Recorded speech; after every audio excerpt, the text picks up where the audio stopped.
नमस्कार दोस्तों। डेट है आज की 7 जन 2025। स्वागत है आपका आज के करंट अफेयर डिस्कशन में। चलिए डिस्कशन शुरू करते हैं। सबसे पहले देखेंगे आज हम क्या क्या चर्चा करने वाले हैं।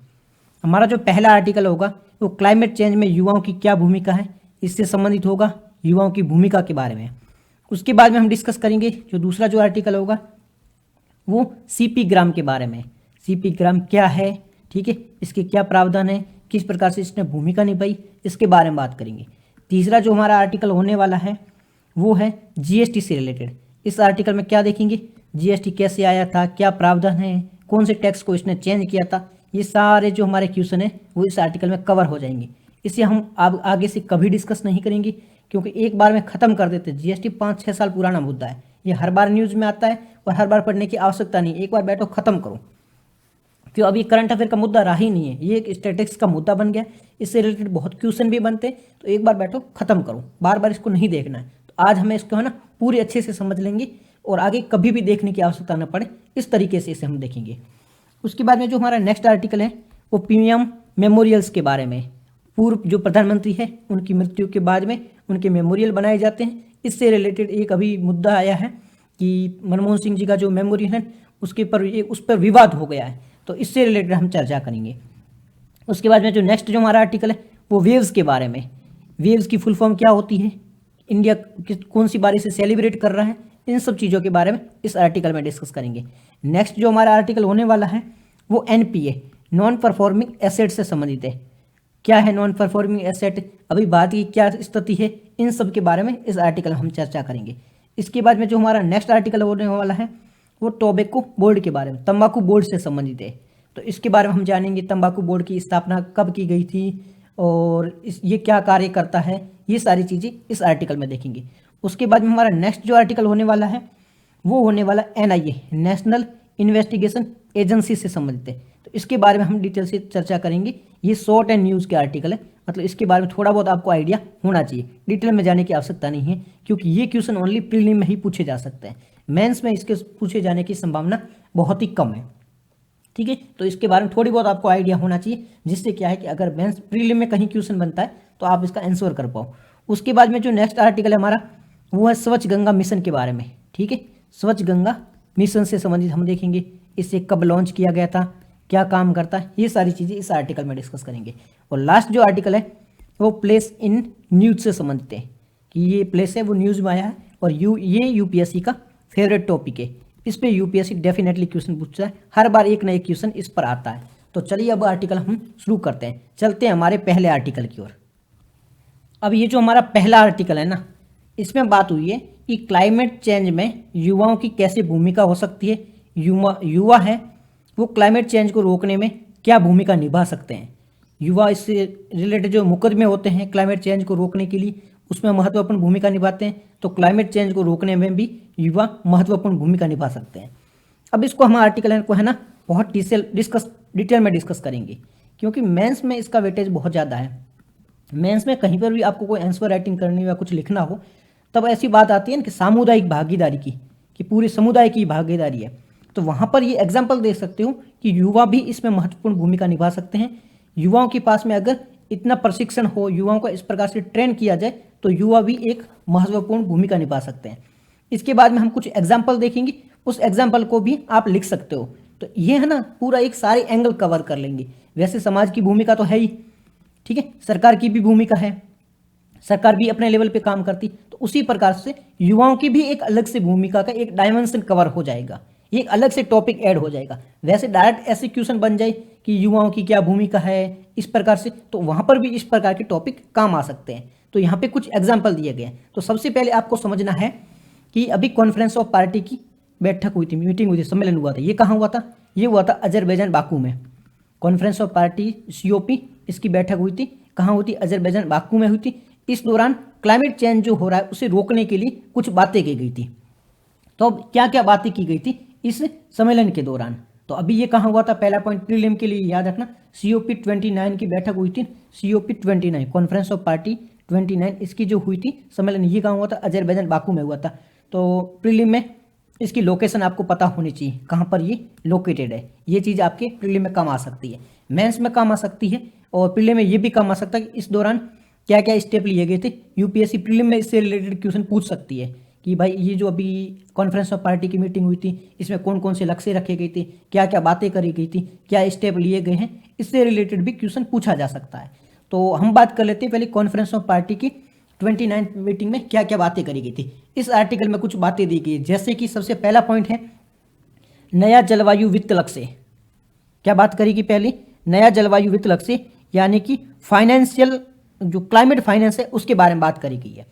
क्या बात करी गई, पहले जो हमारी जो कॉन्फ्रेंस ऑफ पार्टी की मीटिंग हुई थी उसमें जो ये बात करी गई थी, क्या बात करी गई थी कि जो हमारा क्लाइमेट फाइनेंस है यानी कि जलवायु वित्त है वो 100 करोड़ रुपए होना चाहिए।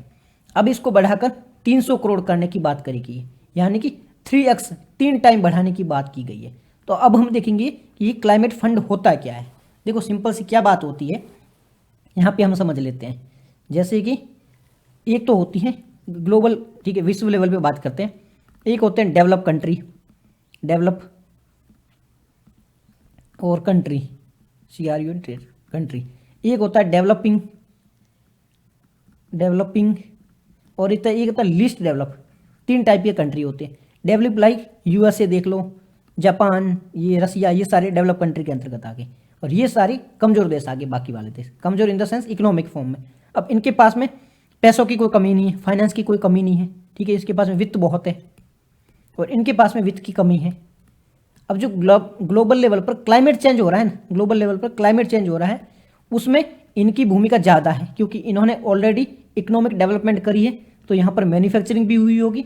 इसके कारण इन्होंने है ना क्लाइमेट चेंज में ज़्यादा योगदान दिया है। क्लाइमेट जो चेंज हुआ है, पॉल्यूशन हुआ है, उनमें सबसे ज़्यादा जो इनका कॉन्ट्रीब्यूशन है इनका कम है। अब इनकी बारी आई है कि अब जाके ये डेवलप की ओर जा रहे हैं, कोशिश कर रहे हैं, मैन्युफैक्चरिंग कर रहे हैं, तो अब इनकी ओर से ये किया जा रहा है, क्लाइमेट चेंज में भूमिका निभाई जा रही है, यानी कि उत्सर्जन हो रहा है अब डेवलपिंग और लीस्ट डेवलपिंग कंट्री की ओर से हो रहा है। तो अब इनके पास में टेक्नोलॉजी इतनी है नहीं कि वो उसको रोक पाए, इतना इनके पास में फाइनेंस भी नहीं है कि वो क्लाइमेट जो चेंज हो रहा है उसको रोक पाए। तो अब ये डेवलप कंट्री है, इनकी भूमिका है कि इनको फंड प्रोवाइड करे। तो अभी जो कॉन्फ्रेंस ऑफ पार्टी की मीटिंग हुई थी 29, इसमें बात करी गई थी, पहले टारगेट था कि 100 करोड़ रुपए का एक फंड बनाया जाए और इन गरीब देशों को दिया जाए ताकि ये भी है ना क्लाइमेट चेंज जो हो रहा है उसको रोकने में भूमिका निभा पाए। बट अब इसको बढ़ा के 300 करोड़ कर दिया गया कि 300 करोड़ का फंड देना है, ये जो डेवलप कंट्री है उनको, उनके द्वारा इन गरीब कंट्री को देना है जो डेवलपिंग है और जो लीस्ट डेवलप है, जो क्लाइमेट चेंज को रोकना चाहती है बट उनके पास में फंड नहीं है, तो वो फंड प्रोवाइड करवाओ इनको टेक्नोलॉजी प्रोवाइड करो ताकि ये भी लोग हैं वो क्लाइमेट चेंज में रोकने में भूमिका निभा पाए। तो ऐसी बात कहाँ कही थी, ऐसी बात करेगी COP 29 में। तो नया जलवायु वित्त बनाया गया है। लक्ष्य कितना रखा गया, पहले 100 करोड़ का था, अब इसे बढ़ाकर 300 करोड़ का कर दिया गया। तो पहला पॉइंट याद रखना, जलवायु वित्त के बारे में बात हो रही है, ठीक है, ये थी। अब ये देगा कौन, ये डेवलप कंट्री देंगे, किसको देंगे, ये डेवलपिंग कंट्री को देंगे। तो 2 चीज़ें, पहली चीज़ हमने देख ली क्लाइमेट फंड के बारे में बात हुई, दूसरी है मिथेन पर घोषणा करी गई है। मिथेन पे क्या घोषणा करेगी, मिथेन जो पॉल्यूशन होता है उसे रिड्यूस करने के लिए, तो एक declaration on methane reduction, methane को कम करने की घोषणा की गई है।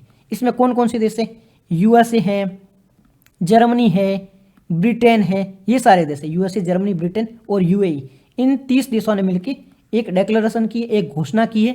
इसमें कहा गया है कि हम है ना मिथेन को कम कर, जो मिथेन का उत्सर्जन है उसे कम करेंगे, मिथेन के उत्सर्जन को कम करने का इन्होंने लक्ष्य रखा है।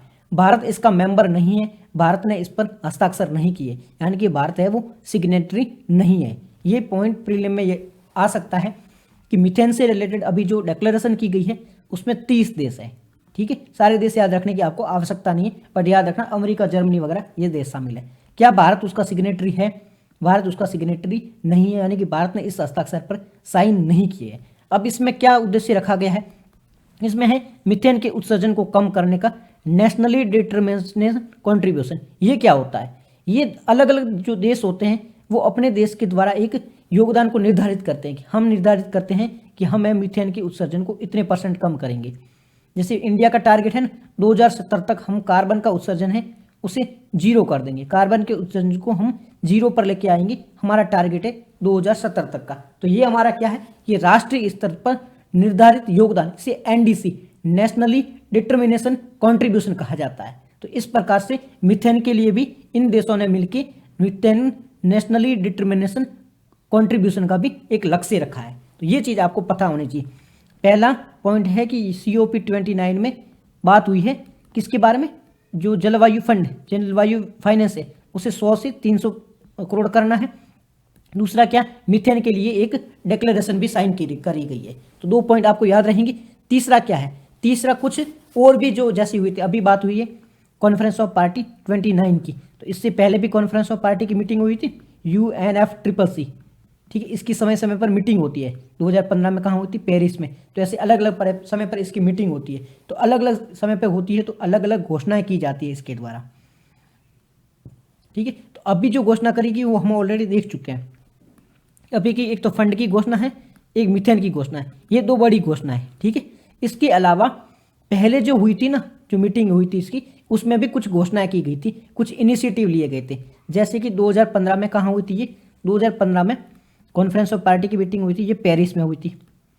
इस दौरान में अंतर्राष्ट्रीय सौर गठबंधन का स्थापना की गई थी, इंटरनेशनल सोलर अलायंस की स्थापना की गई थी।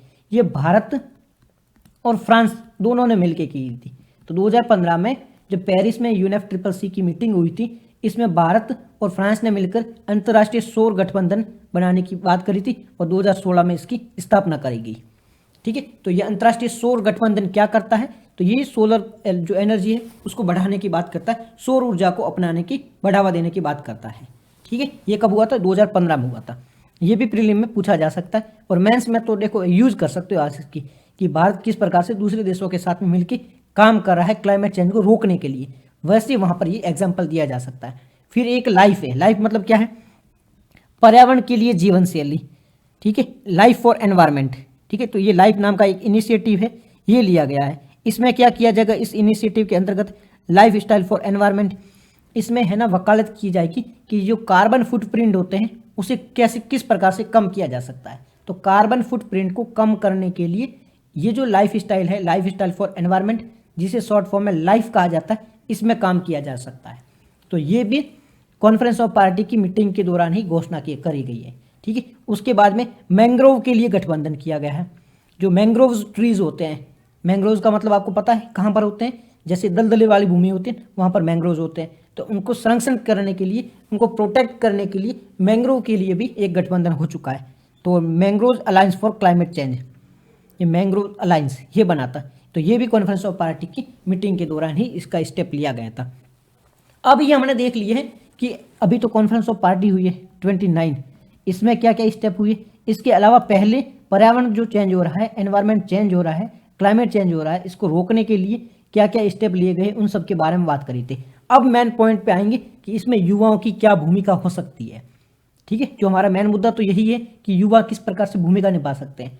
तो यहाँ पर कुछ एग्जाम्पल दिए गए हैं कि युवाओं ने है ना अलग अलग समय पर केस किए गए हैं। देखो जलवायु परिवर्तन होता है, उसमें कोई ना कोई तो रेस्पॉन्सिबल होता है, और मेनली रेस्पॉन्सिबल कौन है, ह्यूमन है। तो कोई कंपनी है जो जो एनवायरमेंट को प्रदूषित कर रही है, ठीक है, इस प्रकार से। तो युवा होते हैं, समय समय पर मुकदमे करते हैं, कोर्ट में मुकदमे चलाते हैं या प्रोटेस्ट करते हैं। इस माध्यम से ये जो कंपनियां हैं जो भी पॉल्यूशन फैला रहा है उसको रोकने में भूमिका निभाते हैं। तो इस प्रकार के कुछ एग्जाम्पल देखने को मिलते हैं जहां पर युवाओं ने ऐसी भूमिका निभाई है। जैसे कि एक यूएस की सुप्रीम कोर्ट है, उसके सामने केस आया था held versus Montana state. Montana state में ये हो रहा था पॉल्यूशन वगैरह। तो इसमें हेल्ड जो एक संघ है उन्होंने कंप्लेन करी थी सुप्रीम कोर्ट में यूएस में। तो इनके पक्ष में ये मामला आया था। ये जो थे ना हेल्ड, ये जीत गए थे। तो ये दिखाता है कि युवा है वो महत्वपूर्ण भूमिका निभाता है। तो आपको ये पॉइंट याद रखना है। आपको ये पॉइंट याद रखने की आवश्यकता नहीं है, बट सिंपल सा पॉइंट याद रखना है कि युवा महत्वपूर्ण भूमिका निभा सकता है अगर वो चाहे, अगर इसमें पार्टिसिपेशन करे। तो ये जो पॉल्यूशन हो रहा है, ये एनवायरनमेंट चेंज हो रहा है, उसमें युवा महत्वपूर्ण भूमिका निभा सकता है। और इसमें युवाओं की जो मुकदमाबाजी है, इस तरीके को एक बेहतर तरीका माना गया है। ऐसे नहीं कि आप मारने चले जाओ या लड़ाई करने चले जाओ, ऐसा नहीं होता है। आपको लगता है कि गलत हो रहा है तो मुकदमे हो सकते हैं, ठीक है, कानूनी रास्ते हो सकते हैं, प्रोटेस्ट हो सकते हैं। इस प्रकार में युवा भूमिका निभा सकते हैं। और भी कई एग्जाम्पल देखने को मिलते हैं, जैसे कनाडा का एग्जाम्पल देखने को मिलता है। ये एग्जाम्पल आपको याद नहीं रखने, पर सिंपल सा आइडिया होना चाहिए कि इस प्रकार की भूमिका युवा है निभा सकते हैं। ये कनाडा का एग्जाम्पल है, ये नीदरलैंड है, कोलंबिया है, जर्मनी है। तो इस प्रकार के समय समय पर एग्जाम्पल देखने को मिलता है। भारत में रिद्धिमा पांडे है, इनका भी एक एग्जाम्पल देखने को मिलता है। ये मामला आया था एनजीटी के सामने, तो यहाँ पे जो पॉल्यूशन हो रहा था तो एनजीटी में एक कंप्लेन रजिस्टर करवाई गई थी रिद्धिमा पांडे जी के द्वारा। ये 9 वर्ष की थी। तो इन्होंने है कहा कि जो ग्रीन हाउस गैस है उसका उत्सर्जन हो रहा है और इस पर कोशिश की जा सकती है। तो ये जो मामला आया था ये भी काफ़ी प्रतिष्ठित मामला है, ये आप याद रख सकते हो। जब भारत की बात आती है तो वो मामले आप याद रख सकते हो जिसे आप एक एग्जाम्पल के रूप में मेंस में यूज कर सकते हो। कहीं पे भी आपको आंसर राइटिंग करनी हो तो वहाँ पर ये पॉइंट एग्जाम्पल के रूप में यूज कर सकते हो। बाकी पॉइंट आपको याद करने की आवश्यकता नहीं और प्रीलिम में तो एक भी इस पर क्वेश्चन बनेगा नहीं। ठीक है, प्रीलिम में ये नेशनल ग्रीन ट्रिब्यूनल है, इन पे क्वेश्चन बन सकते हैं तो वो तो डायरेक्टली आपको पढ़ना ही है। वैसे भी कभी ना कभी न्यूज़ में आ जा सकते हैं और जो मंथली मैगजीन होते हैं उनमें आ जाते हैं, तो वहाँ से उनको देख लिया करो। बाकी ये डायरेक्ट जो सुप्रीम कोर्ट के वर्डिक्ट हैं उन पे प्रीलिम में क्वेश्चन आने की संभावना इन पे नहीं है। वैसे आ सकता है बट इन पे कम संभावना है कि ये रिद्धिमा पांडे का मामला क्या था ऐसा बता दो, नहीं ऐसे प्रीलिम में क्वेश्चन नहीं आएंगे।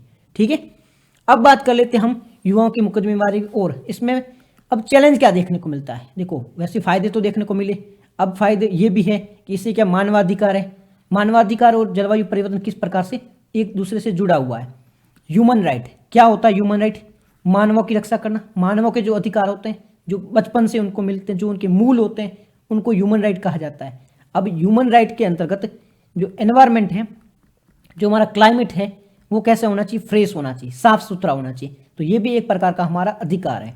तो ये जो युवा है वो मानवाधिकार और जलवायु स्थिरता है, इन दोनों में महत्वपूर्ण भूमिका निभा सकते हैं, इन दोनों में संबंध बनाने पर जोर दे सकते हैं। ये एक दूसरे पर भाई उनको लगेगा कि मानव का अधिकार हो रहा है, मानव है उनका अधिकार है कि उनको स्वच्छ पर्यावरण मिले, लेकिन अगर वो स्वच्छ पर्यावरण नहीं मिलता है तो वो मुकदमेबाजी और रास्ते अपनाकर जैसे कि प्रोटेस्ट करना है और वो इस लक्ष्य को हासिल कर सकते हैं। इन दोनों के बीच के संबंध को बढ़ावा देने पर जोर दे सकते हैं।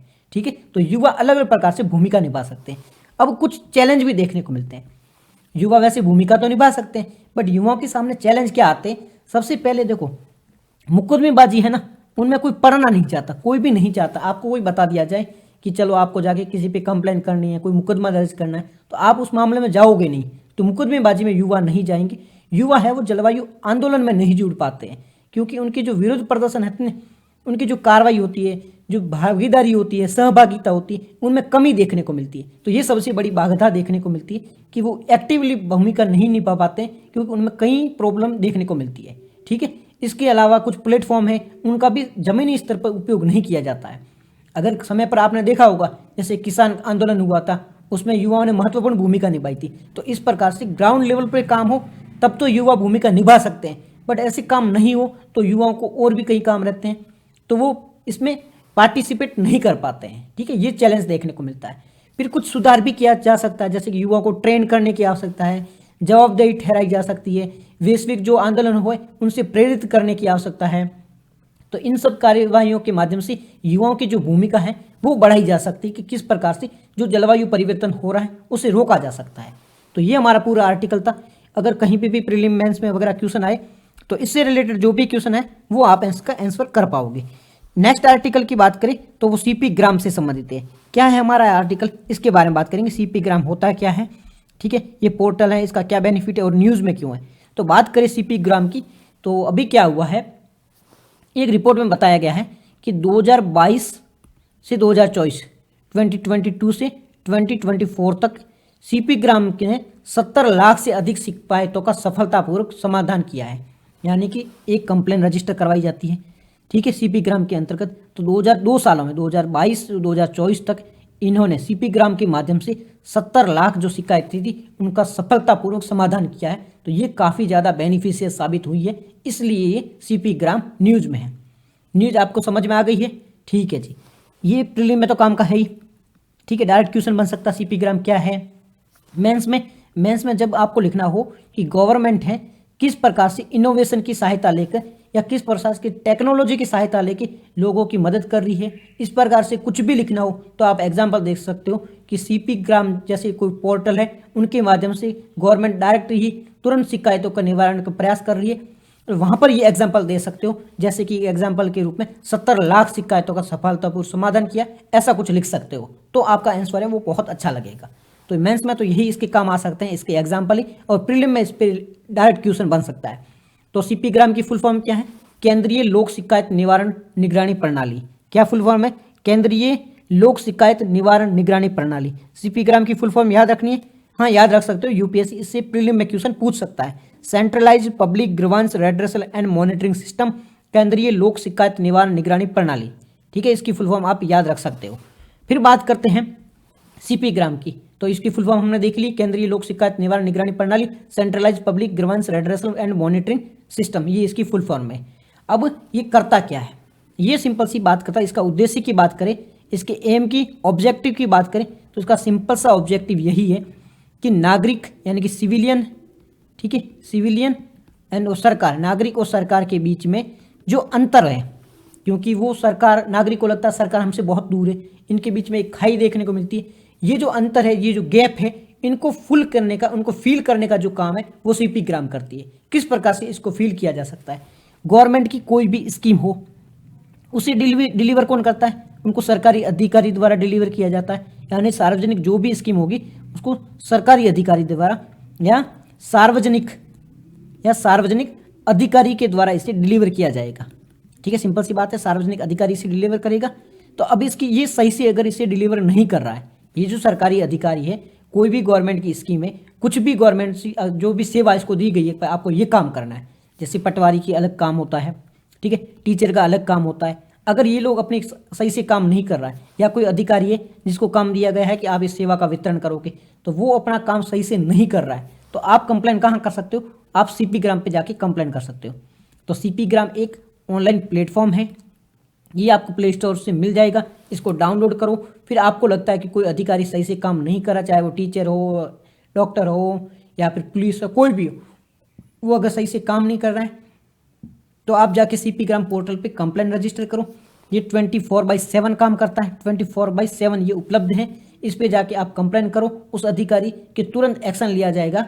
इस जो पोर्टल है, इसमें जो भी ऊपर के अधिकारी है वो तुरंत एक्शन लेंगे कि आप सही से काम क्यों नहीं करोगे। तो सीपी ग्राम का उद्देश्य आपको समझ में आ गया।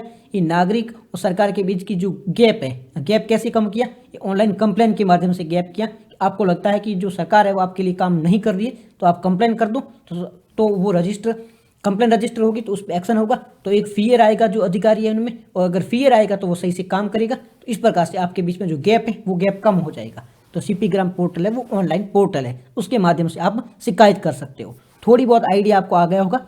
प्रीलिम में अगर उद्देश्य पूछता है तो नागरिक और सरकारों के बीच में अंतर को कम करता है, तो हाँ ये पॉइंट सही है। 24/7 उपलब्ध है, एक प्लेटफॉर्म है, ऑनलाइन प्लेटफॉर्म है, इसके माध्यम से शिकायत दर्ज की जा सकती है।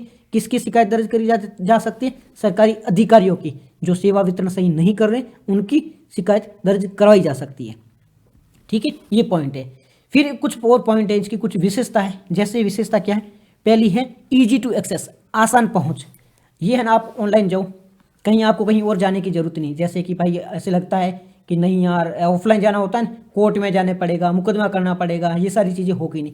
आपको सिंपल सा जाना है ऑनलाइन, गूगल प्ले स्टोर पर इस ऐप को डाउनलोड करो, जिसकी भी आपको कंप्लेन करनी उसकी कंप्लेन कर दो, यानी कि जो सही से काम नहीं कर रहा है उसकी कंप्लेन कर दो, तो बस हो गया काम। सिंपल सी बात है। फिर विकास और निगरानी, तो इसे डेवलप किया है, किसने किया है, इसको डेवलप किया गया है पेंशन मिनिस्ट्री ने। ठीक है, जो पेंशन मंत्रालय है उसने, ये पूरी फुल फॉर्म याद रखनी, बस इतना याद रखो, प्रीलिम में तो डायरेक्ट क्वेश्चन आएगा, तो वहाँ पे पेंशन भी तो लिखा होगा ना साथ में, तो आपको याद आ जाएगा। कार्मिक लोक शिकायत एवं पेंशन मंत्रालय, इतना न ये याद रखो तो पेंशन मंत्रालय याद रख लो। तो जब प्रीलिम में ऑप्शन एलिमिनेट करना होगा तो आपको पेंशन मंत्रालय दिख जाए तो वहाँ पे टिक कर देना, ठीक है भाई, इसकी निगरानी कौन करता है, तो पेंशन मंत्रालय। और किसने बनाया है इसने, राष्ट्रीय सूचना और विज्ञान केंद्र, राष्ट्रीय सूचना और विज्ञान केंद्र के द्वारा इसे बनाया गया है। और ये किसकी हेल्प से बनाया है, तो पेंशन मिनिस्ट्री की हेल्प से इसे बनाया गया है। समझ में आ गया, किसने डेवलप किया, नेशनल इन्फॉर्मेटिक्स सेंटर, और इसकी हेल्प करी किसने, इसकी पेंशन मिनिस्ट्री ने हेल्प करी है। इसके साथ साथ में इलेक्ट्रॉनिक एवं सूचना प्रौद्योगिकी मंत्रालय है, माइटी मिनिस्ट्री है, उसने भी महत्वपूर्ण भूमिका निभाई है। तो 3 लोग हैं इसमें, कौन कौन है, एक तो पेंशन मंत्रालय है, एक राष्ट्रीय सूचना विज्ञान केंद्र है, और एक माइटी मिनिस्ट्री है, इलेक्ट्रॉनिक्स एवं सूचना प्रौद्योगिकी मंत्रालय है, वो भी शामिल है। तो तीनों के द्वारा इसे विकास किया गया, इसे डेवलप किया गया है, और इसकी निगरानी करी जाती है। वैश्विक मान्यता, ग्लोबल लेवल पर इसे काफ़ी ज़्यादा मान्यता मिली है कि इसने अच्छा काम किया है, तो इस पर ग्लोबल इसको पहचान भी मिली है। ठीक है, उसके बाद में शिकायत जो निवारण होती है उसकी सीमा को भी इसने कम कर दिया। पहले 30 दिन की सीमा लगती थी, टाइम लगता था, पहले 30 दिन लग जाते थे किसी भी शिकायत का निवारण करने में। अब है टू टाइम है 30 से घटाकर 21 दिन कर दिया है, यानी कि टाइम है उसमें अभी कमी लेके आए हैं ये लोग, तो काफ़ी अच्छा काम देखने को मिल रहा है। ठीक है, ये पूरा हमारा आर्टिकल था सीपी ग्राम के बारे में। सीपी ग्राम एक ऑनलाइन पोर्टल है, सीपी ग्राम एक ऑनलाइन पोर्टल है, प्ले स्टोर से इसे डाउनलोड करो। कोई भी कर्मचारी है वो अपना सही से काम नहीं कर रहा है तो उसकी कंप्लेन कर दो, फिर उसके बाद में वो सही से काम करेगा। विशेषता क्या क्या है, इससे आसानी से पहुंच होती है। डेवलप किसने किया है, ये पॉइंट इंपॉर्टेंट, इसको याद रखना। ठीक है, इससे पेंशन मिनिस्ट्री और राष्ट्रीय सूचना विज्ञान केंद्र और माइटी मिनिस्ट्री के द्वारा इसे डेवलप किया गया है। और बाकी चीज़ें तो याद रखने की आवश्यकता नहीं। ये भी पॉइंट इंपॉर्टेंट है कि 30 दिन का समय है वो घटाकर 21 दिन कर दिया है, तो ये पॉइंट कुछ है वो इंपॉर्टेंट हो जाते हैं, इसके बारे में आपको आइडिया होना चाहिए। चलते हैं हमारे नेक्स्ट आर्टिकल की ओर। हमारा जो अगला आर्टिकल है वो जीएसटी से रिलेटेड है। जीएसटी ये काफ़ी ज़्यादा इंपॉर्टेंट है। यूपीएससी ने इस पर समय समय पे क्वेश्चन पूछे हैं, प्रीलिम में भी पूछे गए क्वेश्चन और मेंस में भी इससे रिलेटेड क्वेश्चन पूछे गए हैं, इंटरव्यू में भी इससे रिलेटेड क्वेश्चन पूछे जाते हैं, तो काफ़ी ज़्यादा इंपॉर्टेंट आर्टिकल है। हर समय ये चर्चा में रहता है, तो एक बार बैठो और इसे ख़त्म कर दो, क्योंकि 5 साल का टॉपिक है तो इसे करंट का टॉपिक नहीं कह सकते। करंट के टॉपिक हो जो एक दिन आता है और चला जाता है, ये तो डेली न्यूज़ में रहता है। ठीक है, और डेली आप इसको पढ़ने नहीं बैठ सकते हो, एक बार उठाओ ख़त्म कर दो। एक स्टैटिक्स का, जैसे कि आपको हिस्ट्री आप पढ़ रहे हो तो इंडस वैली सिविलाइजेशन पढ़ना पड़ेगा। ठीक है, वो एक बार में पढ़ के खत्म करोगे, डेली थोड़ी वेट करोगे करंट अफेयर का। तो उसी प्रकार से जीएसटी एक कंटेम्प्रेरी टॉपिक है आपका, एक स्टैटिक्स का टॉपिक है, उसे एक बार में बैठो और खत्म कर दो। इससे करंट के भरोसे मत बैठो, और करंट में डेली आएगा तो डेली पढ़ना भी नहीं है, तो कन्फ्यूज हो जाओगे। तो बात कर लेते, आज अच्छे से पढ़ेंगे ताकि हमें देखना ही पड़े न पड़े। सबसे पहले चर्चा में क्यों है, सिंपल सी बात, चर्चा में इस वजह से है कि अभी जो एक रिपोर्ट है उसमें कहा गया है जीएसटी जो कलेक्शन है उसमें कमी देखने को मिली है। जीएसटी जो कलेक्शन है उसमें 3.3% की कमी देखने को मिली है। अब ये जो कमी होगी तो इसका नुकसान किसको होगा, केंद्र सरकार को होगा, क्योंकि अब कमी है इसका मतलब केंद्र सरकार के पास में तो पैसे कम आए हैं। फॉर एग्जाम्पल, आप केंद्र सरकार के पास में हर साल 100 रुपये आते थे जीएसटी से, इस बार कितने आए हैं, 90 रुपये आए हैं, यानी कि जीएसटी कलेक्शन में कमी हुई है। बट केंद्र जो राज्यों को देगा ना वो तो उसको 100 रुपये देना है। हर साल 100 रुपये आते थे और ये राज्यों को कितना देता था, 100 रुपये देता था। बट इस बार कितने आए, 90 रुपये आए, तो बट उसको राज्यों को कितने देने, 100 रुपये देने, तो 10 रुपये इसको उधार लेके देने पड़ेंगे। तो ये बात करी गई है कि जीएसटी कलेक्शन में कमी देखी गई है। तो जीएसटी कलेक्शन में कमी है तो रिफंड है वो रेज हो जाएगा, रिफंड बढ़ जाएगा, क्योंकि राज्यों को तो उसको पैसे देने ही पड़ेंगे। तो यहाँ पर यही बात करी गई है। ये चीज़ें हमारे लिए महत्वपूर्ण है नहीं, क्योंकि ये हर बार आंकड़े आते रहते, चेंज होते रहते। हम बात करेंगे जीएसटी के बारे में। जीएसटी होता क्या है, किस पर ये एप्लीकेबल होता है, इसका क्या इंपॉर्टेंट, ये सारी चीज़ें हम देखेंगे। बात करें जीएसटी की, यानी कि वस्तु एवं सेवा कर, क्या फुल फॉर्म होती, गुड्स एंड सर्विस टैक्स। ठीक है, सबसे पहले इसकी बात करते हैं, ये आया कब था वो पॉइंट देख लेते हैं, उसके बाद में इसे हम समझेंगे कि क्या चीज़ें हो रही हैं। क्या हुआ था 2000 पहले इसकी कई बार कोशिशें की गई थी, अलग अलग कमेटियां बनी हैं, अलग अलग चर्चाएं हुई है। कांग्रेस की सरकार के दौरान भी कई बार बिल पेश किए गए, 2011 में आया, 2005 में आया, बट ये पारित नहीं हो पाया, क्योंकि इसमें जो टैक्स होते हैं उसमें चेंजेज हो रहा है। टैक्स है वो केंद्र में भी आता है, केंद्र का भी मुद्दा है और राज्य का भी मुद्दा है, यानी कि ये एक संघवाद की बात है। अब संघवाद की, फेडरलिज्म की जहाँ बात आती है वहाँ पर आ जाती है स्पेशल मेजोरिटी। स्पेशल मेजोरिटी का मतलब क्या है, स्पेशल मेजोरिटी का सिंपल मतलब ये है, इसमें केंद्र और राज्यों की दोनों की भूमिका होगी। जो भी संशोधन आएगा उसमें एक तो केंद्र में पारित करना होगा 2/3, 2 से 3 से 2/3 मेजोरिटी से इसे केंद्र में पास करना होगा। और राज्यों में कैसे पारित होगा, जितने भी राज्य है उसमें से 1/2, 1/2 + 1, यानी कि 28 राज्य है तो 15 राज्यों की सहमति जरूरी है, और 2/3 जो है वो पार्लियामेंट में उसकी मेजोरिटी की आवश्यकता होती है, यानी कि इसे एक स्पेशल मेजोरिटी से पारित करने की आवश्यकता है।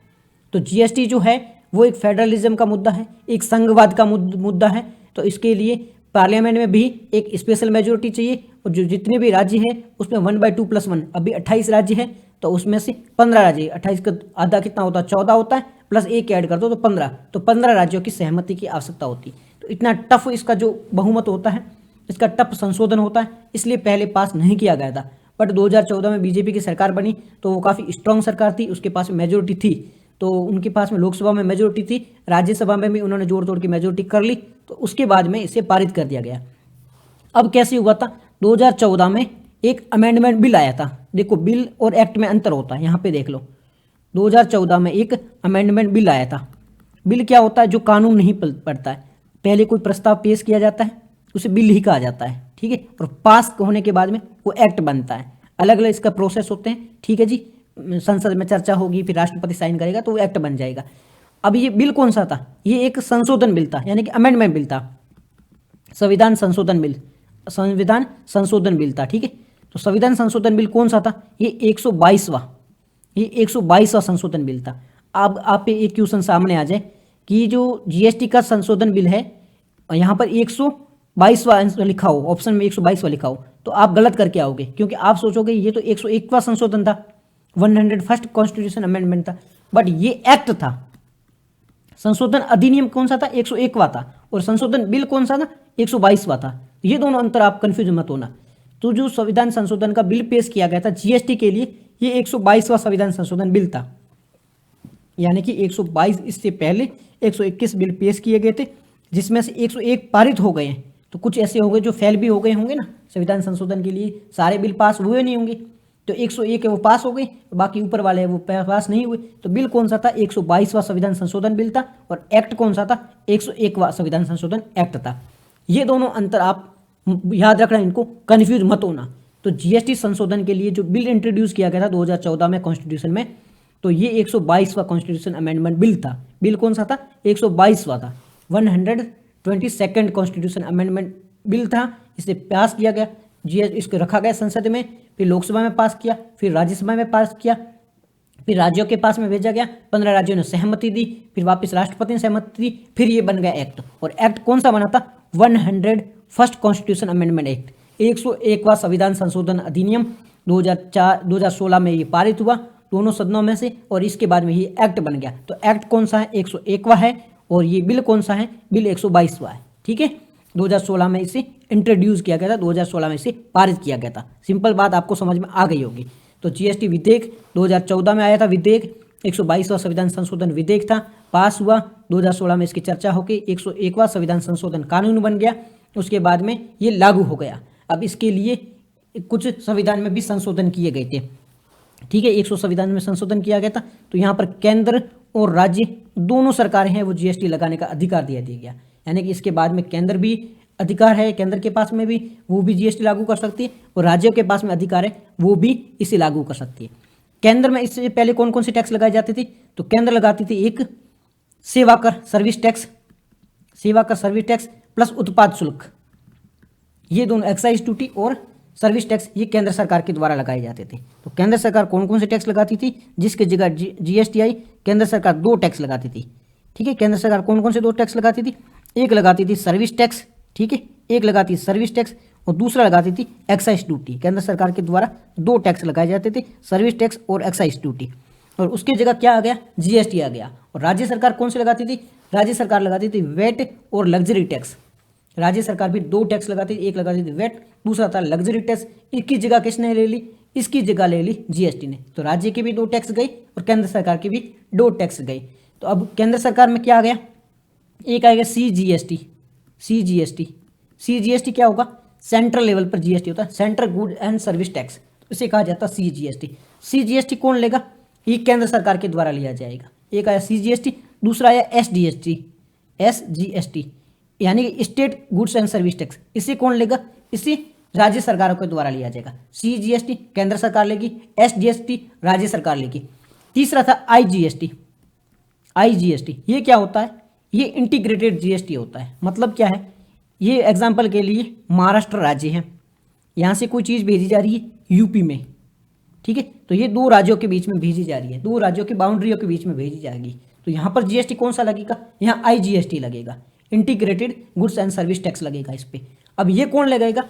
यानी कि महाराष्ट्र की कोई उत्पादित चीज़ है, जा कहाँ रही है? यूपी में जा रही है, यानी कि इसका यूज़ कौन कर रहा है? यूपी कर रहा है। तो जो राज्य इसका यूज़ कर रहा है वही जीएसटी लेगा, ये बनाने वाला राज्य नहीं लेगा, इसका यूज़ करने वाला राज्य लेगा। इससे पहले है ना, जो वेट वगैरह थे, वहाँ पर जो राज्य मैन्युफैक्चर करता था वो टैक्स लगाता था, अब जो उपभोग करता है वो टैक्स लगाता है, यानी कि वहाँ के लोग हैं वो पैसे दे रहे हैं, तो टैक्स भी तो उन पर ही लगेगा ना, बेनिफिट भी तो उसी राज्य का होना चाहिए। तो अब इस प्रकार का सिस्टम है। पहले तो जो राज्य बनाता था, इसके लिए क्या हुआ, तो महाराष्ट्र है, गुजरात है, वो राज्य काफ़ी डेवलप हो गए, क्योंकि वो वहाँ पर मैन्युफैक्चरिंग बहुत ज़्यादा होती है, तो वहाँ पे वो टैक्स लगाते हैं, तो वो ज़्यादा स्ट्रांग हो गए थे। बट अब क्या होता है, जो राज्य यूज करेगा वही इसका उपयोग करेगा। तो आपने देखा होगा अब धीरे धीरे यूपी वगैरह की इकोनॉमी बेहतर हो रही है, क्योंकि वहाँ पर जीएसटी कलेक्शन है वो बढ़ रहा है। इस प्रकार से ये काम करता है। तो ये दोनों थे, आईजीएसटी हमने देखा, सीजीएसटी और एसजीएसटी, तीन टाइप हो के। एसजीएसटी ने किसकी जगह ली, वैट और लग्जरी टैक्स की, और सीजीएसटी ने ये सेवा और शुल्क कर की इन्होंने जगह ली। आईजीएसटी दोनों राज्यों के बीच में जो व्यापार होता है वहाँ आईजीएसटी लगता है। फिर भारतीय संविधान का संशोधन है ना, 246 आर्टिकल है, इसमें भी संशोधन करके 246A जोड़ा गया, और इसमें लिखा गया 246A में कि केंद्र सरकार और राज्य सरकार दोनों को वस्तुओं और सेवाओं पर कर लगाने का अधिकार है। यानी कि 246A है हमारा, आर्टिकल 246A, इसमें संशोधन किया गया और दोनों को पावर दी गई, केंद्र और राज्य दोनों को, कि ये वस्तुओं और सेवाओं पर दोनों पर ये टैक्स लगा सकती है। ठीक है, इसमें ये संशोधन करके बात लिखी गई थी। अब फिर आती है जीएसटी काउंसिल, ठीक है, जीएसटी परिषद, तो इसकी भी बात करी गई थी। जीएसटी परिषद करती क्या है, तो जीएसटी परिषद है या जीएसटी काउंसिल है, इसकी जो स्थापना है 279A में की गई है। क्या काम करती है जीएसटी परिषद, जीएसटी परिषद का काम है कि जीएसटी कितनी होनी चाहिए, किस चीज़ पर जीएसटी लगाया जाना चाहिए, नहीं लगाया जाना चाहिए, ये सारी चीज़ें हैं वो जीएसटी काउंसिल के द्वारा तय की जाती है। तो जीएसटी काउंसिल, जीएसटी से रिलेटेड जितना भी काम है वो जीएसटी काउंसिल के द्वारा किया जाएगा, और इसकी ताकत है इसे 279A में इसको पावर दी गई है। यानी कि संविधान के संशोधन 279A में संशोधन किया गया, वहाँ पर अमेंड करके ये पावर की गई कि जीएसटी काउंसिल नाम की एक संस्था बनाई जाएगी जो कि जीएसटी के कार्यान्वयन, उसके प्रशासन और उसके नियंत्रण का काम करेगी।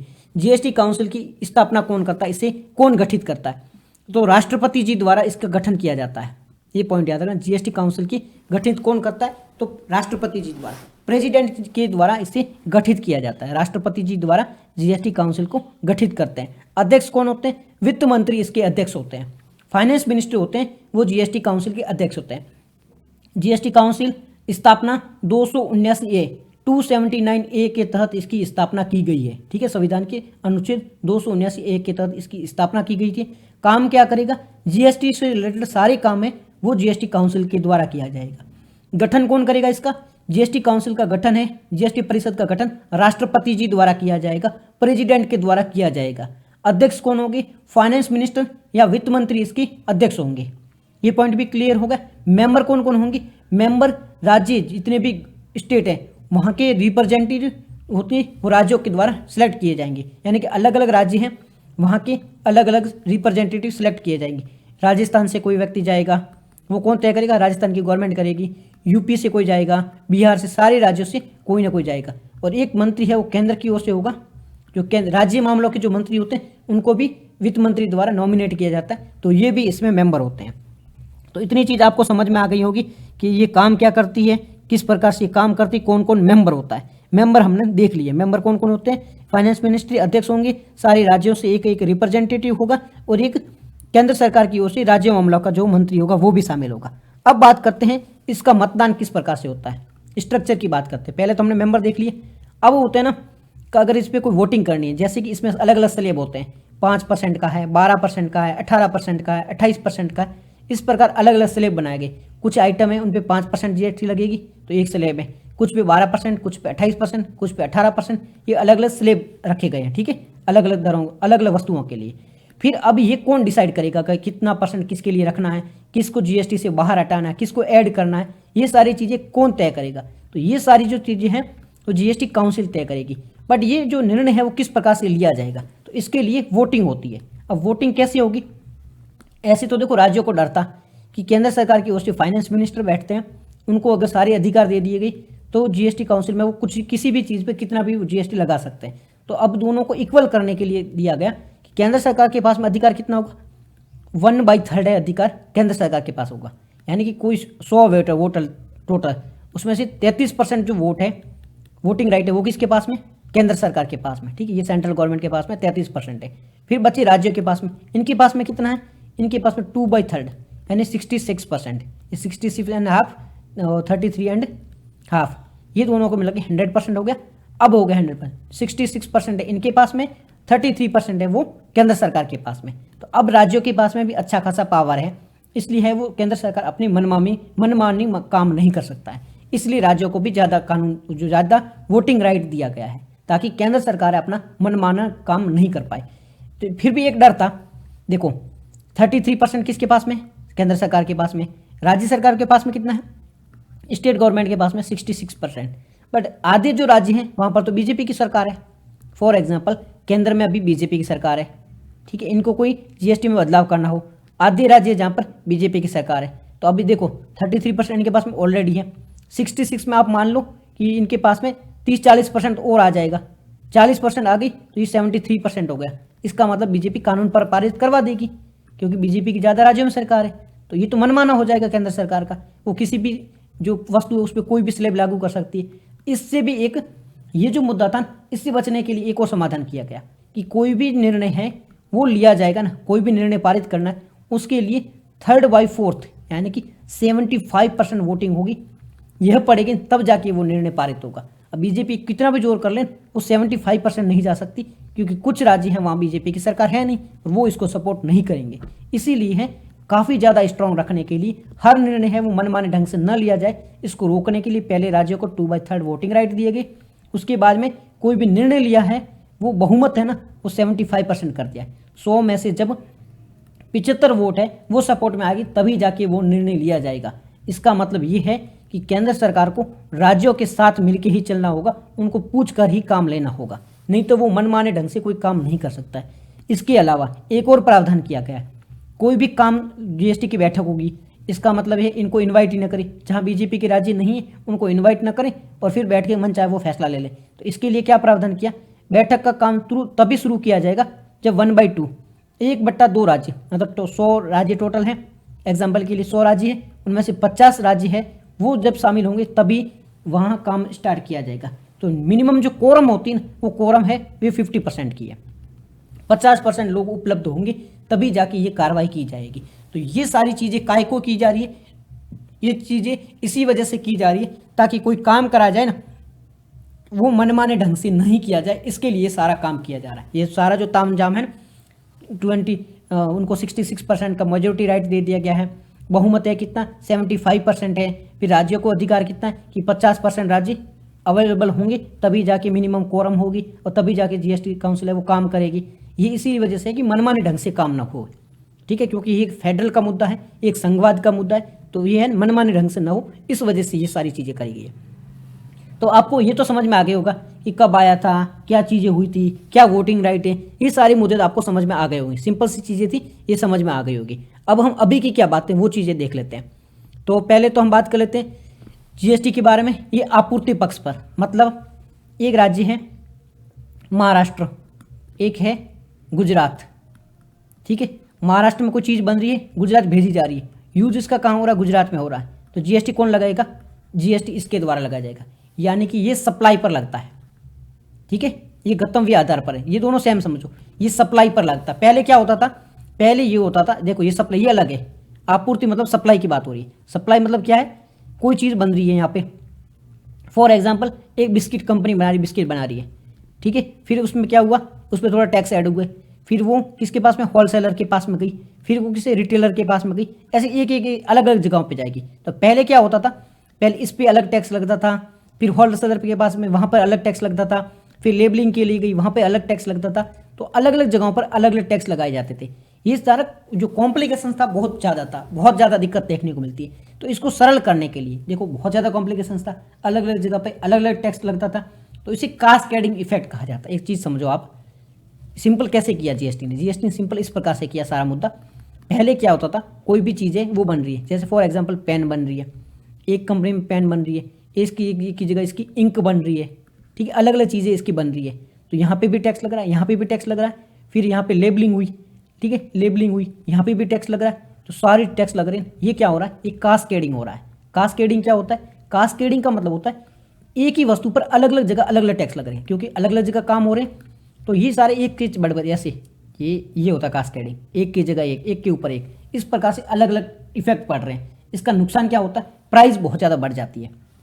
एक तो ये अलग अलग होता है कास्केडिंग, सारे राज्यों, ये पेन किसी और राज्य में बन रही है, ये किसी और राज्य में बन रही है, तो एक तो इनमें एक रूपता नहीं है, सारे राज्यों में अलग अलग है, और कास्केडिंग है मतलब ये एक के ऊपर एक लग रहा है, तो इसकी प्राइस और बढ़ जाती है। तो जीएसटी ने इसको सिंपल कर दिया। जीएसटी क्या करता है, आपने पेन बनाई, ठीक है, कहीं से भी लेबलिंग करा, कुछ भी करा, हमें कोई मतलब नहीं है। आपने सप्लाई करते ही उस पर हम जीएसटी लगा देंगे, यानी कि ये सप्लाई पर लगता है। एक जगह से दूसरी जगह भेजे जाओगे, उसकी आपूर्ति करोगे, तब ये जीएसटी लग जाएगा। फिर हमें कोई मतलब नहीं है आपने इस पर क्या क्या चीज़ करी है, क्या लेबलिंग करी है, सारी चीज़ों को ऐड कर दोगे। पेन 1 रुपये में बन रही, 1 रुपये में इसकी इंक बनी, 1 रुपये में इसकी लेबलिंग हुई, 1 रुपये में इसकी मॉडलिंग, सारी चीज़ें तैयार हुई, टोटल 5 रुपये की हुई, 5 रुपये पे जीएसटी लगेगी और ये भेज दी जाएगी। सारे राज्यों में जीएसटी कॉमन है, तो 5 राज्यों पे ये 5 रुपये पर ही जीएसटी लगेगी और इसको आगे भेज दिया जाएगा। तो ये पूरी इकट्ठा करेगी, पूरी जितनी कॉस्ट है उसको इकट्ठा करके उसकी जो सप्लाई होगी उस पर आखिर में जाके लगेगी, ताकि अलग अलग ना हो, एक रूपता हो और कास्केडिंग इफेक्ट ना हो। इसका मतलब जीएसटी ने पूरा मुद्दा है उससे सिंपल कर दिया है। कास्केडिंग जो इफेक्ट होता है उसे खत्म कर दिया।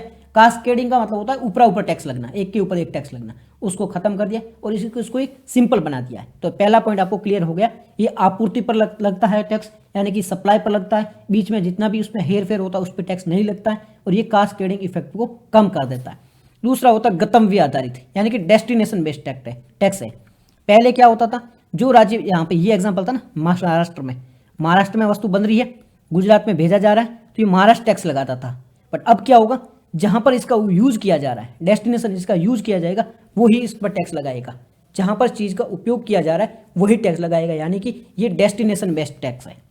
तो दूसरे पॉइंट भी आपको समझ में आ गया कि पहले इसका उपयोग वहीं किया जाएगा। जो पहला हमने देखा था कास्केडिंग इफेक्ट को कम कर देगा, सिंपली है, ये सप्लाई पर लगेगा। दूसरा हमने देखा था जहां डेस्टिनेशन पे भेजा जा रहा है वहां पर जिसका जहां यूज हो रहा है वहीं पर ये टैक्स लगेगा। तीसरा है दोहरा जीएसटी, ये दोहरा नहीं लगता। पहले क्या होता था कि अलग अलग जगह पर अलग अलग टैक्स लगता था, पर अब है केंद्र अपना टैक्स लगाएगी, राज्य अपना टैक्स लगाएगी। केंद्र के टैक्स को सीजीएसटी, राज्य के टैक्स को एसजीएसटी कहेगा। तो ये सिंपल तरीके से लगेगा, जो इफेक्ट होते हैं वो सारे कम कर देंगे। ठीक है, एक रूपता के द्वारा इसे इकट्ठा किया जाएगा। फिर आयात कराधान, ये क्या होता है, जीएसटी होता है ना, वो अंतर्राज्य भी लगता है, इंटीग्रेटेड भी लगता है। इंटीग्रेटेड कैसे, एक राज्य से दूसरे राज्य में भेजा जा रहा है या किसी देश के द्वारा भी खरीदा जा रहा है, जैसे बाहर से कोई चीज़ मंगाई जा रही है, ठीक है, तो उस पर क्या लगेगा, उस पर अलग अलग टैक्स लगते हैं, जैसे कि सीमा शुल्क लगता है, ये सारी चीज़ें उस पर लगती है, तो उसके साथ में जीएसटी को भी ऐड कर दिया जाता है। तो ये आयात कराधान जो इंपोर्ट वगैरह किया जाता है वहाँ पर भी लगता है टैक्स। ठीक है, तो इसको सिंपल तरीके से लगाया जाता है। फिर पारस्परिक रूप से तय की जाती है। तो ये जो जीएसटी रेट होती है वो काफ़ी इंटीग्रेटेड है, उसको सब मिलकर तय करते हैं। कौन कौन से स्लैब होती है वो सारी चीज़ें हैं, सब मिलकर तय करते हैं। सीजीएसटी कितनी होगी, एसजीएसटी कितनी होगी, आईजीएसटी कितनी होगी, ये सारी चीज़ें हैं वो राज्य और केंद्र सरकार मिलकर एक समझौते के तहत जीएसटी काउंसिल के द्वारा निर्धारित करते हैं। तो ये जो रेट होती है वो एक रूप होता है, इनमें अलग अलग नहीं होता। फिर स्लैब होती है अलग अलग, जैसे 5% की स्लैब है, 12% की है, 16 है, 18 है, 28 है, ये अलग अलग प्रकार की इसकी स्लैब बनी हुई है। तो ये चीज़ भी आपको आइडिया होना चाहिए कि इसकी अलग अलग स्लैब भी बनी हुई है। तो ये हमारा पूरा आर्टिकल था, जीएसटी क्या है, किस प्रकार से इसने सिंपल किया है, इससे पहले क्या सिस्टम था, ठीक है, क्या चैलेंज देखने को मिलता है, ये सारा इस आर्टिकल में हमने डिस्कस किया। अब आगे कहीं पे भी ये आर्टिकल आए तो आपको पढ़ने की आवश्यकता नहीं है, बार बार इसको देख लेना तो आपका वो सिंपल हो जाएगा। ठीक है, आगे कहीं पे भी इस आर्टिकल को देखने की आवश्यकता नहीं है, अच्छे से बैठ के एक बार में बैठ के समाप्त कर दो, मुद्दा खत्म, बार बार क्या देखना। ठीक है, अब बात करते हैं नेक्स्ट आर्टिकल के बारे में। यही वही है, डिलिमिटेशन की बातें हो रही हैं, इसमें कितना होना चाहिए, क्या होना चाहिए, पॉपुलेशन बढ़ रही है, तो वो सारी चीज़ें हैं, बार बार वही मुद्दे आते रहते हैं, घिसे पिटे हुए, कुछ अच्छे पॉइंट तो है नहीं इनमें, तो इसको डिस्कस करेंगे नहीं। नेक्स्ट है memorial for former prime minister, जो हमारे पास्ट में जो प्रधानमंत्री थे, भूतपूर्व प्रधानमंत्री थे, इनके मेमोरियल के बारे में। सबसे पहले क्या हुआ, मुद्दा इस वजह से आया है कि कांग्रेस पार्टी, उनके द्वारा कहा गया है कि जो डॉक्टर मनमोहन सिंह जी है ना, इनके अंतिम संस्कार है, उसके बाद में इनके लिए एक स्मारक बनाने की बात करी गई है। तो इनके लिए एक स्मारक बनाने की बात करी गई है, यानी कि इनके लिए आप अलग से एक मेमोरियल बनाओ, ये बात करी गई है प्रधानमंत्री जी के, मनमोहन सिंह जी के लिए कांग्रेस पार्टी के द्वारा। तो इससे रिलेटेड एक विवाद आ गया, वो गया है। विवाद क्या हुआ है, इनका जो अंतिम संस्कार कराया गया था ना, ये मनमोहन सिंह जी का, ये कहाँ हुआ था, ये निगम बोध घाट पर हुआ था। एक नियम है कि कोई भी हमारा प्रधानमंत्री है, जो पूर्व प्रधानमंत्री, उनका देहांत हो जाता है तो उनके लिए अलग अलग प्लेस है वो डिवाइड किए गए, वहाँ जाके इनका अंतिम संस्कार होता है। बट अभी जो पूर्व प्रधानमंत्री जी थे मनमोहन सिंह जी, इनका जो अंतिम संस्कार हुआ एक सामान्य जगह पर हुआ, ये निगम बोध है जहाँ पर इनका सामान्य तरीके से ये अंतिम संस्कार किया गया था। तो ये एक चर्चा में, इस पर विवाद हो गया। विपक्ष के द्वारा बात उठाई गई, क्या एक प्रधानमंत्री जी को इस प्रकार से आप बेइज्जत कर रहे हो, उनकी मृत्यु के बाद में उनका सामान्य तरीका से आप है वो शोक मना रहे हो, उनका अंतिम संस्कार कर रहे हो, तो ये तो सही नहीं है। बस यहीं पे ये मुद्दा हो गया। तो मुद्दा हमारे काम की चीज़ है नहीं। फिर 7 दिन का अवकाश भी मनाया गया है, तो ये भी हमारे काम की चीज़ नहीं है। हम बात कर लेते हैं ये स्मारक के बारे में बात करते हैं, ये स्मारक का मुद्दा क्या है। तो देखो स्मारक के बारे में कुछ पॉइंट है, देखो सारे पॉइंट तो याद रखने की आवश्यकता नहीं। मुद्दा हमने देखा, मुद्दा क्या सिंपल सा, पूर्व प्रधानमंत्री जी मनमोहन सिंह जी का देहांत हो गया, ठीक है। देहांत के बाद में कांग्रेस पार्टी क्या कह रही है कि इनके लिए आप एक मेमोरियल बनाओ, एक स्मारक बनाओ, ठीक है, ये मुद्दा है। और अभी इसकी देहांत का, इनके देहांत का भी एक मुद्दा है। इनका जो अभी देहांत के बाद में अंतिम संस्कार किया गया था वो एक सामान्य जगह थी, जबकि एक स्पेशल जगह होती है प्रधानमंत्री के लिए, वहाँ इनका अंतिम संस्कार होना था। तो ये 2 मुद्दे हैं। तो हमें ये हमारे काम के नहीं। हम मेमोरियल के बारे में नियम देख लेते हैं, रूल क्या है, कहाँ में इनकी मेमोरियल बननी चाहिए, कहाँ पर इनकी ज़मीन एलोकेट होनी चाहिए और कौन ज़मीन देता है, ये सारी चीज़ें।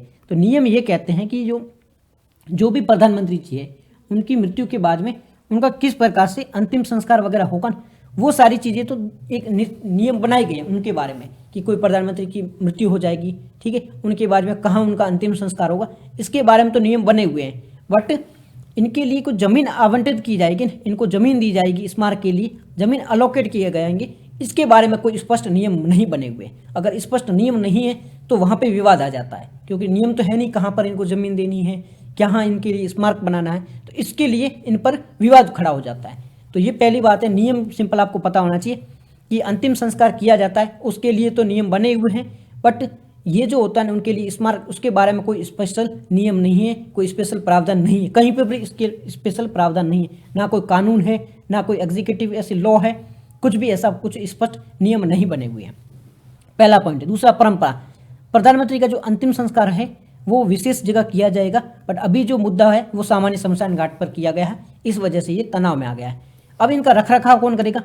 शहरी विकास मंत्रालय है, अर्बन मिनिस्ट्री है, उनके द्वारा जो प्रधानमंत्री की स्मारक होती है, समाधियाँ होती हैं, उनकी रखरखाव की जाएगी अलग अलग। जैसे कि अहमदाबाद में किसकी है?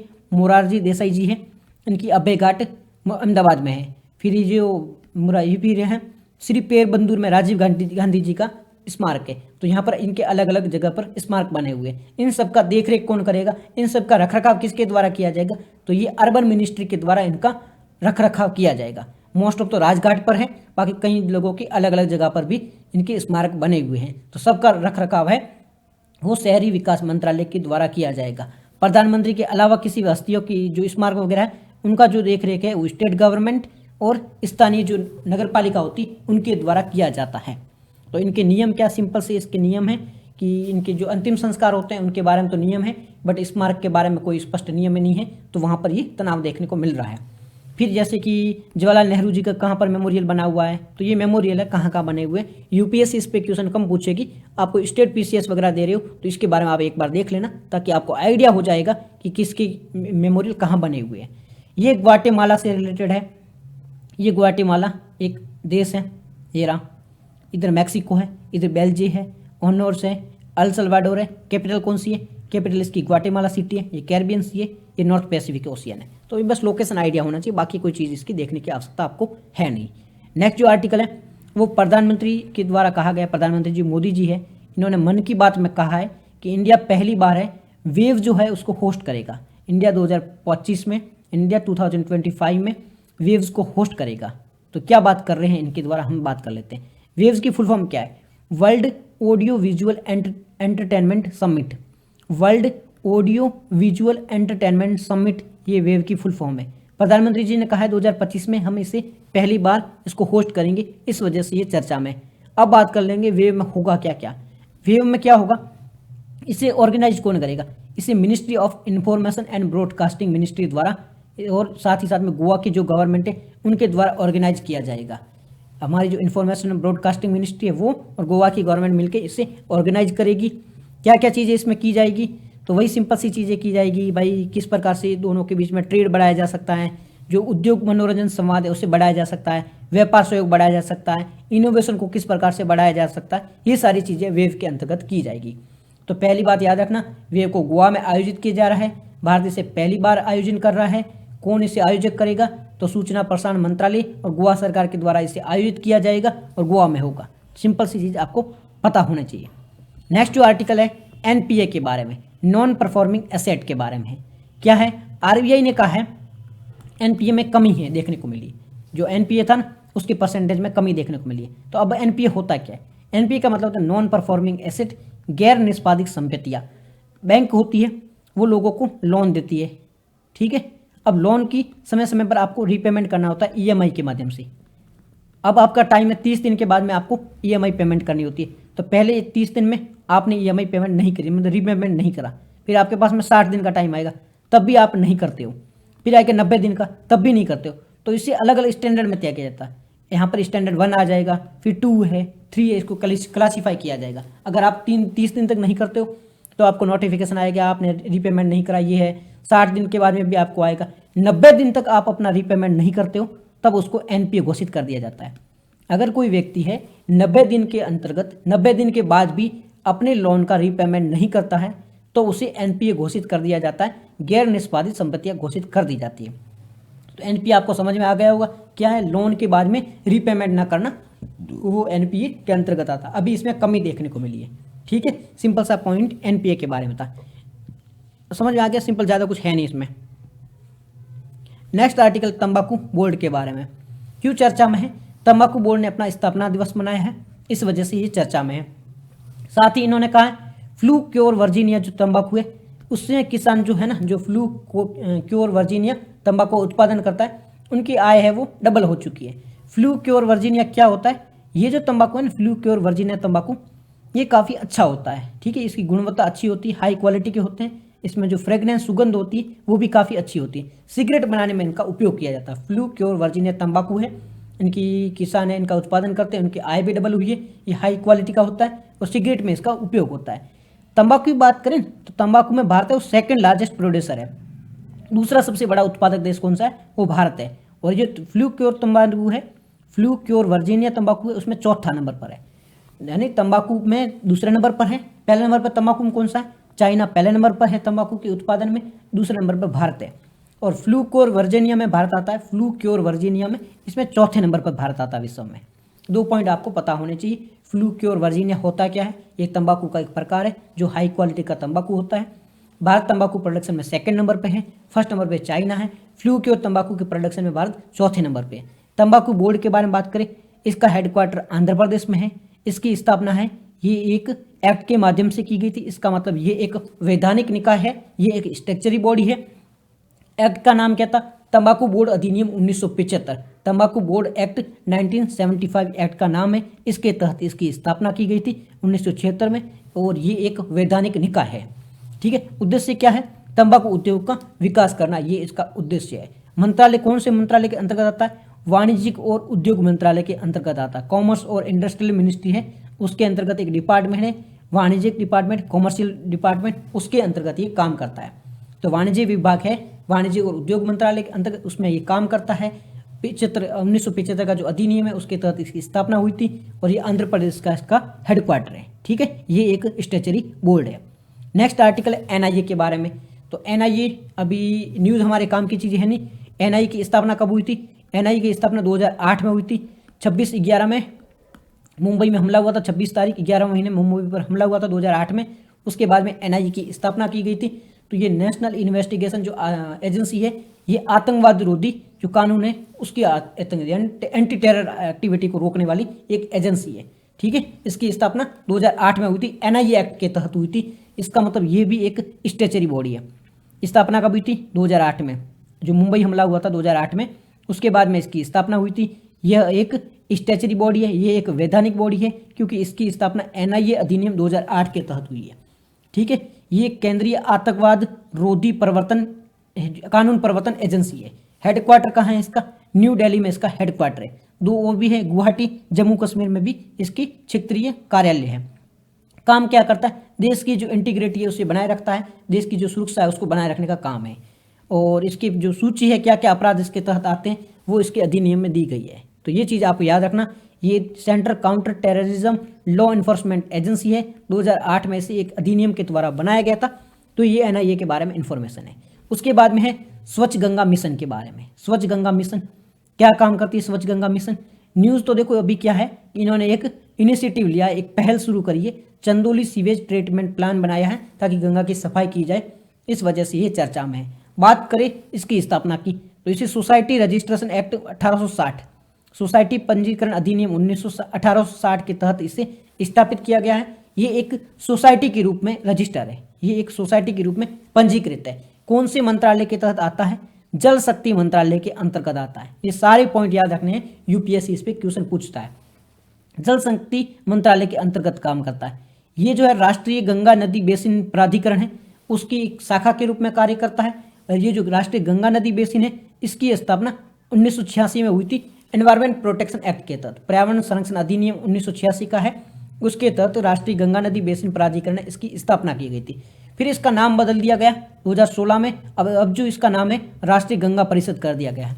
जो गंगा नदी बेसिन प्राधिकरण था, अब इसका नाम कर दिया है राष्ट्रीय गंगा परिषद। और राष्ट्रीय गंगा परिषद के अध्यक्ष कौन होते हैं? प्रधानमंत्री है, वो राष्ट्रीय गंगा परिषद के अध्यक्ष होते हैं। और ये सारे मिलकर काम करते हैं। ये जो राष्ट्रीय स्वच्छ गंगा मिशन है, इसमें गवर्निंग काउंसिल होती है और कार्यकारी समिति है जो इसके लिए सारे डिसीजन लेने का काम करती है। ठीक है, तो ये पूरा national mission for clean Ganga से संबंधित हमारा आर्टिकल था। फिर जो आर्टिकल है, ये एक आइलैंड कंट्री है उसके बारे में, जिसका नाम है त्रिनिदाद और टोबैगो। ये कहाँ पर लोकेटेड है, बस लोकेशन आप याद रखो, त्रिनिदाद और टोबैगो के बारे में। ये है त्रिनिदाद और ये टोबैगो। ये आइलैंड कंट्री है, ये कैरेबियन सी है, जहाँ पर जो वेस्ट इंडीज़ के लोग आते हैं ना, जो कि अपने गैल वगैरह, ये उनके आसपास का ये कैरेबियन सी है। ये अटलांटिक ओशियन है। और ये है यहाँ पर ये वेनेजुला है, ऊपर गुआना है, ये गल्फ ऑफ पेरिया है, यहाँ पर ये लोकेटेड है। तो सिंपल से इसके बारे में आइडिया होना चाहिए। कैपिटल वगैरह तो याद रखने की आवश्यकता नहीं, पोर्ट ऑफ स्पेन इसकी कैपिटल है। ठीक है, और ये कैरिकोम का पार्ट है। कैरिकोम क्या है? जो कैरिबियाई द्वीप समूह है ना, उसका ये पार्ट है। तो बस आज की डिस्कशन में इतना ही था, सिंपल सा आर्टिकल था। मिलते हैं कल फिर, तब तक के लिए आप सब अपना ध्यान रखो। जय हिंद, जय भारत।